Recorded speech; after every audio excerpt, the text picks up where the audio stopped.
Hello dear students, welcome to my channel. Let us understand worksheet number 21 for class 10 students. Children, in the last worksheet you read the poem Dust of Snow. आपने Dust of Snow पढ़ी थी by Robert Frost. हमने उसको अच्छे से समझा था. बहुत short और simple poem थी और उसका meaning बहुत गहरा था. Right? So it tells us that sometimes even a small instance, ये पोम हमें क्या बताती है कि इवन अ स्मॉल इंसिडेंट्स में prove to be larger significance, कि हमारी लाइफ में क्या करती है, एक लाइफ छोटा सा इंसिडेंस भी हमारी लाइफ को चेंज कर देती है. ठीक है, उसका मायने बदल देती है. So with the help of the poetic devices the poet conveys a profound meaning in a few lines. So poetic devices को यूज करके पोएट भी क्या कर रहा है, इसकी मीनिंग को बहुत अच्छे से एक्सप्लेन कर पाता है. ओके, तो उसका मीनिंग बहुत ही ज़्यादा अच्छा लगता है सुनने में भी. Okay, so let us read the poetic devices. तो हम पढ़ते हैं आज दो पोएटिक डिवाइसेस जिसको पोएट यूज करता है अपनी पोएट्री को सजाने के लिए. ओके, सो पहला है आपका एलिट्रेशन. एलिट्रेशन क्या है, is a repetition of consonant sound at the beginning of the words in the line of a poetry. Okay, alliteration से आपको याद आ जाएगा हिंदी का भी. आपकी जब हिंदी की कविता यूज करते हो, आप हिंदी की कविता आप बनाते हैं और सुनते हैं, तो उसमें आप देखेंगे जब आपका वर्ड रिपीट होता है, कोई साउंड रिपीट होता है, तो उसे बोलते हैं अनुप्रास अलंकार. ठीक है, तो यहाँ पर वही चीज यहाँ पर एलिट्रेशन कहलाती है, जिसमें साउंड रिपीट होता है आपका. ओके, सो जैसे हिंदी में आपका होता है चारू चंद्र की चंचल किरणें, और इंग्लिश में होता है Peter Piper picked a pack of picker papers. तो वैसे ही आपका यहाँ पर एग्जाम्पल दिया है wind whistles through the air, the tree swayed in the summer season. ठीक है, तो यहाँ पर भी क्या रेपिटेशन हुआ है, डब्ल्यू डब्ल्यू का, और यहाँ पर रेपिटेशन हुआ है एस एस एस का. ओके, सो इसमें कोई फिक्स नहीं है कि यहाँ पर कितना डिस्टेंस के बाद साउंड आएगा. Okay, there is no such parameter. बस ये आपका repetition of the consonant sound होना चाहिए. ओके, सो उसको कहेंगे एलिट्रेशन. राइट, उसके बाद सेकेंड आपका आ गया सिंबोलिज्म. सिंबोलिज्म क्या होता है बच्चों, सिंबल मतलब होता है प्रतीक. ठीक है, तो हिंदी में आप बोलते हो प्रतीकात्मक अलंकार. ठीक है, तो जब आप किसी चीज को किसी से तुलना करते हो, उसको बताते हो, उसको सिंबलाइज करते हो, है ना. तो जैसे कि सिंबल इज एन ऑब्जेक्ट और an action that means something more than its literal meaning. उसकी लिटरल मीनिंग से कहीं ज्यादा उसका मतलब होता है. Symbolism is use of an object और reference to represent an idea. तो आइडिया को रिप्रेजेंट करता है.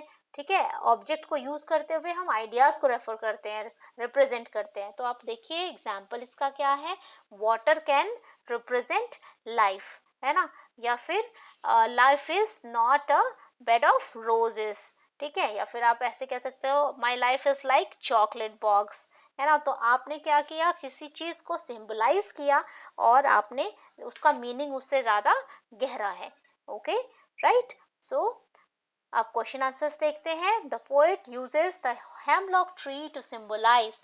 सो पोएट क्या करता है, हेमलॉक ट्री को कैसे सिंबलाइज करता है. ओके, सो हेमलॉक ट्री तो बैड वुमेन का वुमेन का सिंबलाइज था, है ना, सिंबलाइज किया गया था उसको सैडनेस का.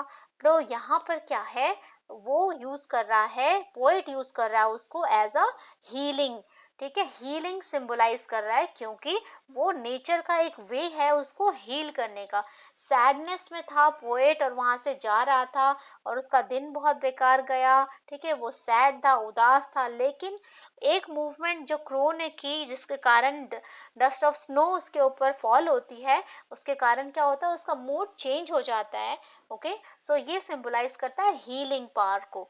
राइट, नेक्स्ट क्वेश्चन आपका है the line has given my heart is an example. Okay, so has given my heart, again h का यहाँ पर रेपिटेशन हो रहा है, has and heart. ठीक है, रिपीट हो रहा है ये, तो यहाँ पर भी आएगा एलिट्रेशन का एग्जाम्पल होगा ये. राइट, सो अगर मैं आपको सिंबलिज्म का के बारे में बताऊं, तो मैंने आपको बता दिया the use of symbol can represent ideas and qualities, so it allows you to hint at a certain mood or emotion instead of showing it. ठीक है, इमोशन बताता है और उसको शो नहीं करता है, बट सर्टेन मूड और इमोशन को बताता है instead of showing it. Okay, so इसलिए यहाँ पर इसको सिंबलिज्म नहीं करेंगे. ओके, क्वेश्चन नंबर 3 है in the poem the crow does not symbolise. तो क्रो किसको सिंबलाइज नहीं करता है यहाँ पर? ओके, सो यहाँ पर जो था क्रो जो था, स्टार्टिंग में देखो फर्स्ट स्टैंजा में तो वो बता रहे कि उसको क्रो और दोनों ही हैमलॉक ट्री को एविल बताया गया है, ठीक है, बैड लक का बताया गया है। और उसके बाद सेकेंड पैराग्राफ में वो क्या ले आता है, वो जॉय ले आया, जॉय लेकर आता है। तो ये जो है यहाँ पर सिंबलाइज नहीं करता है डेथ को। ओके, सो अगर आप चाहो तो आप यहाँ पर जॉय भी लिख सकते हो, लेकिन जॉय गलत होगा, ठीक है, क्योंकि जॉय तो second sentence, second para, second stanza जो था हमारा, उसमें वो चाहे उसके लिए, पोएट के लिए जॉय लेके आता है, ठीक है, उसका मूड चेंज हो जाता है, राइट। सो यहाँ पर आ जाएगा डेथ। ओके, नेक्स्ट क्वेश्चन आपका है 4, which of the following option is an example of alliteration? Alliteration का क्या एग्जाम्पल है? Okay, so Shuk down on me, इसमें कुछ भी ऐसा हमें नहीं लग रहा है कि जो रिपीट हो रहा हो या सिंबलाइज कर रहा हो। द वे अ क्रो, ठीक है, ये भी नहीं लग रहा है, यहाँ पर भी रिपीट नहीं हुआ। अ चेंज ऑफ मूड, यहाँ पर भी चेंज नहीं हुआ। अब यहाँ पर देखिए, एंड सेव्ड सम पार्ट, ठीक है, सो सेव्ड सम, ठीक है, यहाँ पर 2 बार साउंड, कंसोनेंट साउंड रिपीट हुआ है, तो यही है एलिट्रेशन का example. Okay, so answer number 5 है हमारा, how would you describe the tone of a poem in the second stanza? तो सेकेंड स्टैंजा में पोम का जो टोन है वो कैसे डिस्क्राइब करता है उसको? सैड, ग्लूमी, डिप्रेस्ड, ठीक है, ये तीनों ही उदासी के सिनोनिम है, ठीक है। तो सेकेंड स्टैंजा में क्या होता है, the poet becomes happy and hopeful, है ना, दैट उसका कि उसका दिन जो है अब बुरा नहीं जाएगा, अब उसका माइंड फ्रेश हो चुका और उसका मूड अच्छा हो गया, तो वो होपफुल है कि अब मेरा दिन अच्छा जाएगा, राइट। तो यहाँ पर हो जाएगा होपफुल। आई होप आपको वर्कशीट क्लियर हो गई होगी। If you have any doubts do let me know in the comment section, और ज़्यादा से ज़्यादा अपने फ्रेंड्स के साथ शेयर कीजिए मेरे वीडियो बच्चों, मुझे अच्छा लगेगा। ओके, मुझे आपकी सपोर्ट की बहुत ज़्यादा ज़रूरत है। Thank you very much for watching my video. Thank you.